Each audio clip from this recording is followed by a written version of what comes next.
आदाब नमस्कार, आप देख रहे हैं मंथन टुडे। मैं हूं आपके साथ उज़मा। बिहार में राज्यसभा की 5 सीटों को लेकर सियासत तेज हो गई है। चुनाव की तारीखें जैसे जैसे करीब आ रही है, वैसे वैसे राजनीतिक दलों की रणनीति भी खुलकर सामने आने लगी है।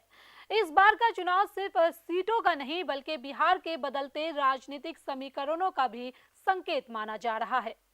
सबसे पहले बात नंबर गेम की। बिहार विधानसभा की मौजूदा ताकत को देखें तो एनडीए यानी बीजेपी, जेडीयू और उनके सहयोगियों की स्थिति मजबूत दिखाई देती है। आंकड़ों के मुताबिक एनडीए के पास इतनी संख्या है कि वह आसानी से 4 सीटें जीत सकता है। यही वजह है कि इन 4 सीटों पर एनडीए की जीत लगभग तय मानी जा रही है। लेकिन असली मुकाबला 5वीं सीट पर है। यही सीट इस चुनाव को दिलचस्प बना रही है। इस सीट पर जीत के लिए जरूरी वोटों का आंकड़ा करीब 41 है। आरजेडी के पास अपने दम पर इतने वोट नहीं है। कांग्रेस और वाम दलों का समर्थन होने के बावजूद यह संख्या पूरी नहीं हो पा रही। ऐसे में आरजेडी की नजर उन छोटे दलों और निर्दलीय विधायकों पर है जो इस चुनाव में किंग मेकर की भूमिका निभा सकते हैं। यहीं पर एआईएमआईएम का नाम सबसे ज्यादा चर्चा में है। एआईएमआईएम के पास सीमित संख्या में विधायक हैं, लेकिन मौजूदा गणित में उनका समर्थन निर्णायक साबित हो सकता है। अगर एआईएमआईएम विपक्ष का साथ देती है तो मुकाबला कांटे का हो सकता है, लेकिन अगर विपक्ष एकजुट नहीं हुआ तो एनडीए के लिए 5 सीटें जीतना संभव हो जाएगा। दूसरी तरफ एनडीए के अंदर भी उम्मीदवारों को लेकर मंथन जारी है। बीजेपी की ओर से कुछ नए और चर्चित चेहरों पर विचार किया जा रहा है। भोजपुरी फिल्म इंडस्ट्री से जुड़े और राजनीति में सक्रिय पवन सिंह का नाम भी चर्चा में है।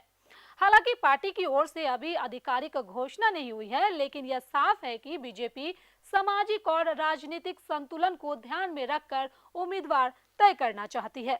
जेडीयू भी अपने स्तर पर सामाजिक समीकरण साधने में जुटी है। पार्टी की कोशिश है कि ऐसा चेहरा सामने लाया जाए जिससे पिछड़े, अति पिछड़े या अल्पसंख्यक वर्गों में सकारात्मक संदेश जाए।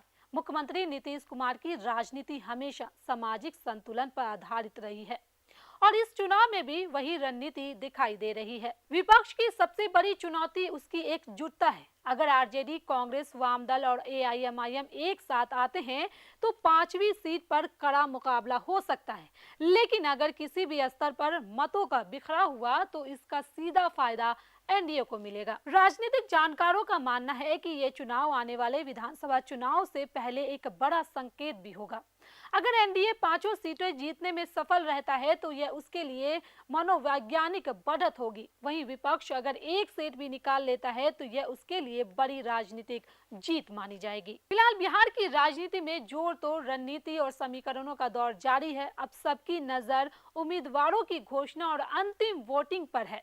यह देखना दिलचस्प होगा कि क्या एनडीए 5-0 से क्लीन स्वीप करेगा या विपक्ष आखिरी सीट पर मुकाबला बचाने में सफल होगा। तो चलिए फिलहाल इस खबर में बस इतना ही। देश दुनिया की ऐसी तमाम बड़ी खबरों के लिए बने रहे मंथन टुडे के साथ। साथ ही हमारे चैनल को लाइक करें, सब्सक्राइब करें, फॉलो करें और निष्पक्ष पत्रकारिता देखना है तो देखते रहे मंथन टुडे। बहुत बहुत शुक्रिया।